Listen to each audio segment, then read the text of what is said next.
Silent Hill. This is a survival horror game on the PlayStation from 1999. Now, Silent Hill is probably one of my favorite game series of all time. I mean, it's up there with Metal Gear Solid and Legend of Zelda, and that's an awkward combination of three different video game series. Now, Silent Hill follows Harry and makes it to Silent Hill, obviously, and his daughter disappears after some little car crash.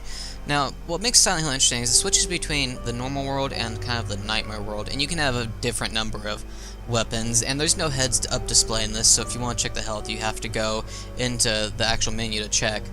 Now, you can notice creatures in this game by some burst of static that randomly happens, and the creatures in this are very interesting, especially the first boss, like this giant, I don't even know what it is, but he has like his mouth opens wide and attacks you, and sometimes the boss fights are lurid because there's no music that plays, you're just randomly shooting the bosses, and in other games, obviously, like I said, there's music playing, but in this is just, it's all quiet and you're just shooting them.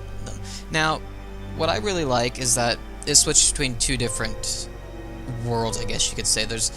I'm just gonna call it the nightmare world and then the regular world, the city, which there's monsters in both, and I just find it's unsettling, really, is what Silent Hill is, because when you go into the other world, it's kind of like, looks more rusted industrial type thing, I guess you could say.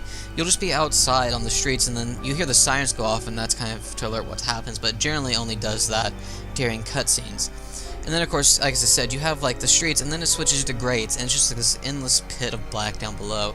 And then, of course, you have like the random little rusted windmills, and the game's just so interesting. I mean, there's Silent Hill's completely full of fog and everything, and Silent Hill's always been played apart as like creatures are made of their guilt, I guess you could say, and probably the most recognized one is Pyramid Head from Silent Hill 2, and then he's in Homecoming. I prefer the Homecoming look, but I prefer Silent Hill 2 over Homecoming any day.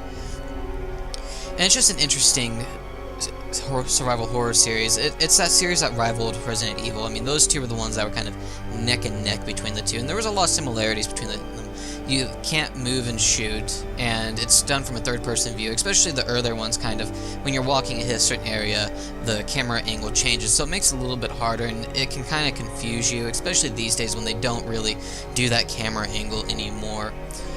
To me, Silent Hill is still one of those better survival horror games that I'll continue playing to this day. I mean, it's just one of the best ones, and it's such a big area in Silent Hill, you're going from one Silent Hill to the other.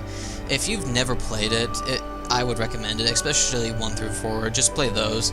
Don't go any farther past 4. Silent Hill, just like Resident Evil's, kind of dropped off. I mean, there was PT, which looked great, but we'll never know what that is. But if you enjoy survival horror, I highly recommend picking this up.